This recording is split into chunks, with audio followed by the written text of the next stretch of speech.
the bellman cried, as he landed his crew with care, supporting each man on the top of the tide, with a finger entwined in his hair. Just the place for a Snark. I have said it twice. That alone should encourage the crew. Just the place for a Snark. I have said it thrice. What I tell you 3 times is true. The crew was complete. It included a boots, a maker of bonnets and hoods, a barrister brought to arrange their disputes, and a broker to value their goods. A billiard marker whose skill was immense might perhaps have won more than his share. But a banker engaged at enormous expense had the whole of their cash in his care. There was also a beaver who paced on the deck or would sit making lace in the bow, and had often, the bellman said, saved them from wreck, though none of the sailors knew how. There was one who was famed for the number of things he forgot when he entered the ship.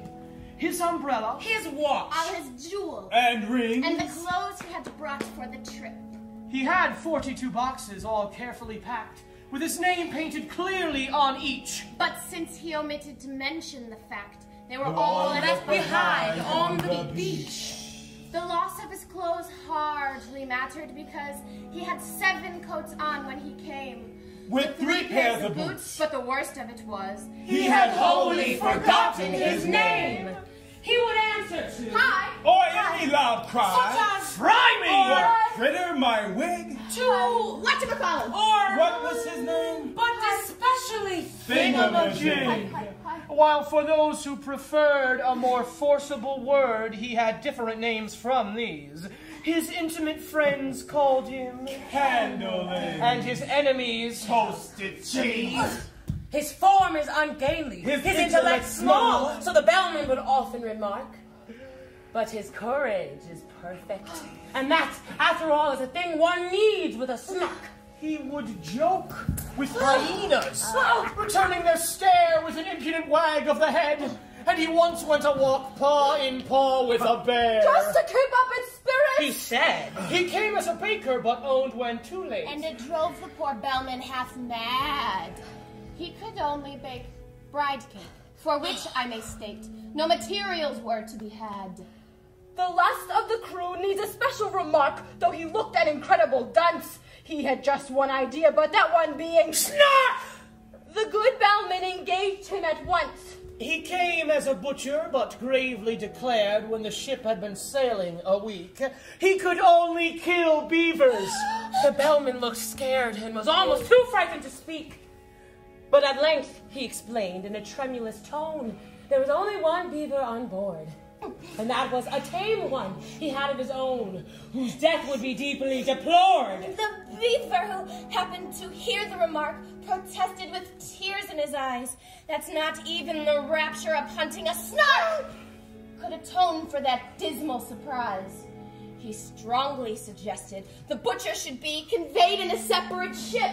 But the bellman declared that would never agree with the plans he had made for the trip. Navigation is always a difficult art with only one ship and one bell, and he feared he must really decline on his part, undertaking another as well. The beaver's best course was, no doubt, to procure a second-hand dagger-proof coat. So the baker advised it, and next to its shore, its life in some office of note. This the banker suggested and offered for hire on moderate terms or for sale. 2 excellent policies. One against fire, and one against damage from hail. Yet still ever after that sorrowful day, whenever the butcher was by, the beaver kept looking the opposite way and appeared unaccountably shy. Fit the second, the bellman's speech. The bellman himself they praise to the sky. Such a carriage! Such ease! Such grace. Such solemnity, too. One could see he was wise the moment one looked in his face. This was charming, no doubt, but they shortly found out that the captain they trusted so well had only one notion for crossing the ocean, and that was to tingle his bell. He was thoughtful and grave, but the orders he gave were enough to bewilder the crew. When he cried, "Steer to starboard! Oh, but keep her at larboard!" What on earth was a helmsman to do? Then the bowsprit got mixed with the rudder sometimes. A thing as the bellman remarked, that frequently happens in tropical climes, when a vessel is, so to speak, snarked. But the principal failing occurred in the sailing, said the bellman, perplexed and distressed. Said he had hoped, at least when the wind blew due east, that the ship would not travel due west. But the danger was past. They had landed at last, with their boxes, portmanteaus, and bags. Yet at first sight the crew were not pleased with the view, which consisted of chasms and crags. Come, listen, my men, while I tell you again the 5 unmistakable marks by which you may know wheresoever you go. The warranted genuine snarks. Let us take them in order. The first is the taste, which is meager and hollow, but crisp, like a coat that is rather too tight in the waist, with a flavor of will-o'-the-wisp. Its habits of getting up late, you'll agree that it carries too far when I say it frequently breakfasts at 5 o'clock tea and then dines on the following day. The third is its slowness at taking a jest. Should you happen to venture on one, it will sigh like a thing that is deeply distressed, and it always looks grave at a pun. The fourth is its fondness of bathing machines that it constantly carries about, and believes that it adds to the beauty of scenes, a sentiment open to doubt. The fifth is ambition. It next will be right to explain each particular batch, distinguishing those that have feathers and bite from those that have whiskers and scratch. For although common snarks do no manner of harm, yet I feel it my duty to say some are boojums. The bellman broke off in alarm, for the baker had fainted away. Fit the 5th, the beaver's lesson. They sought it with thimbles, they sought it with care, they pursued it with force and hope. They threatened its life with a railway share, they charmed it with smiles and soap. They sought it with thimbles, they sought it with care, they pursued it with force and hope. They threatened its life with a railway share, they charmed it with smiles and soap. Then the butcher contrived an ingenious plan for making a separate sally, and had fixed on a spot, unfrequented by man, a dismal and desolate valley. But the very same plan to the beaver occurred. We had chosen the very same place. Yet neither betrayed by a sign or a word the disgust that appeared in his face. Each thought he was thinking of nothing but Snark! and the glorious work of the day, and each tried to pretend that he did not remark that the other was going that way. But the valley grew narrow and narrower still, and the evening got darker and colder, till merely from nervousness, not from goodwill, they marched along Shoulder to shoulder. Then a flame shrilled higher at the shuddering sky, and they knew that some danger was near. The beaver turned pale to the tip of its tail, and even the butcher felt queer. He thought of his childhood left far behind, that blissful and innocent state, the sound so exactly recalled to his mind a pencil that squeaks on a slate. There's the voice of the Jum-Jum! He suddenly cried, this man that they used to call dunce, As the bellman would tell you, he uttered with pride. I have uttered that sentiment once. It's the song of the Jum-Jum, King Count. I entreat you will find I have told it you twice.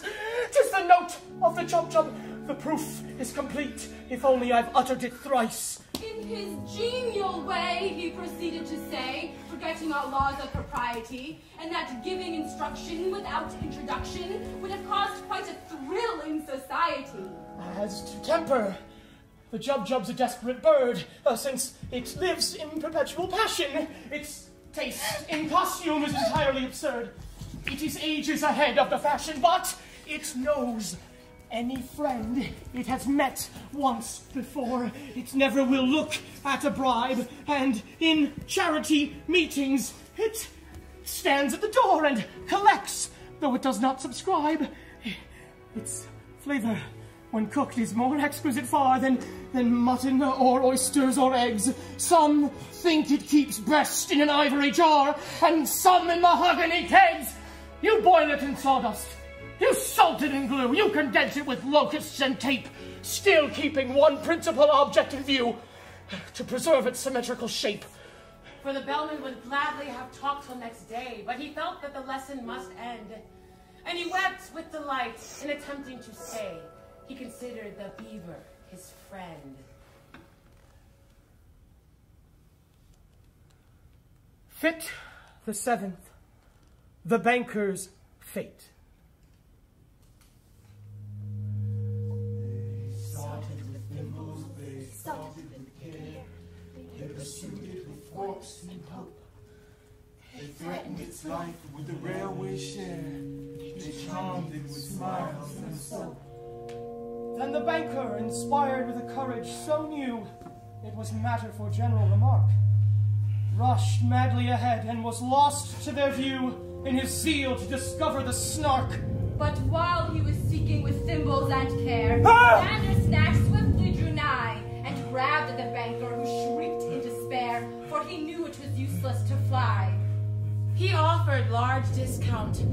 He offered a check to bearer for £7.10.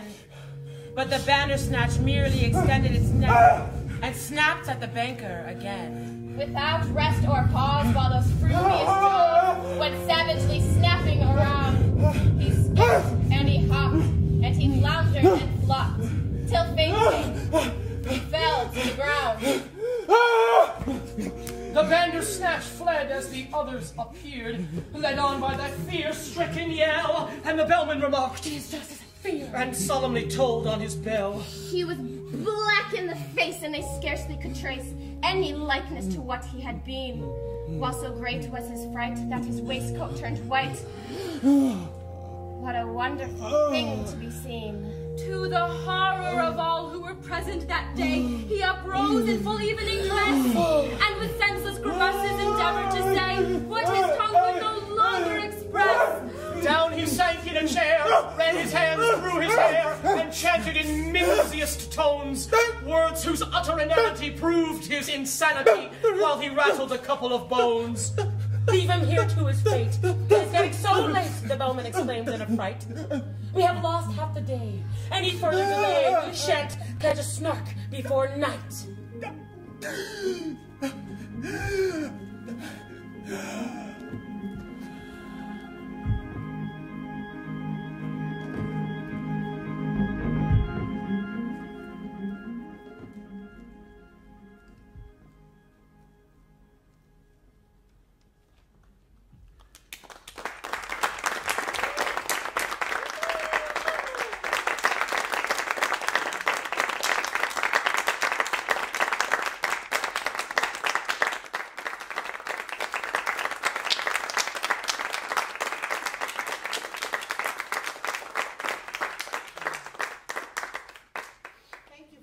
For coming. I'd like to briefly introduce you to the other collaborators, Cameron, Nasya, and Josh, who are the visual artists who helped to make this event happen.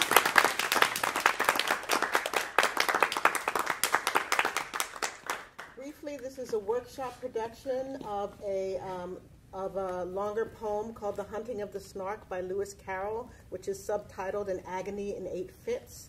And this poem deals with nightmare journeys. We were interested in making this into a multicultural nightmare, and I think everyone will introduce themselves, and then we're going to have a talk back outside if you'd like to come. So let's have everyone introduce themselves and their role. I'm Cameron Van Dyke. I did the set design. I'm Antonio Lyons, and I played the banker. I'm Patrick Kiernan, and I played the butcher. My name is Alaina Albertson, and I was the beaver. I'm Carley Colbert, and I played the baker. Melissa Golliday, and I played the bellman. Anita Gonzalez, and I conceived and directed. Nasya Kamrat, I directed and worked with the animations. Joshua Balgos, and I created the animations and did the projection mapping. So it was first phase, and we're really glad that you were able to attend. We can take questions outside in the hallway because we don't want to move into overtime. So I keep saying that. So if everyone can meet us outside, we'd really love to chat with you because we need feedback to know where to take it to the next step. Thank you very much. Thank you guys.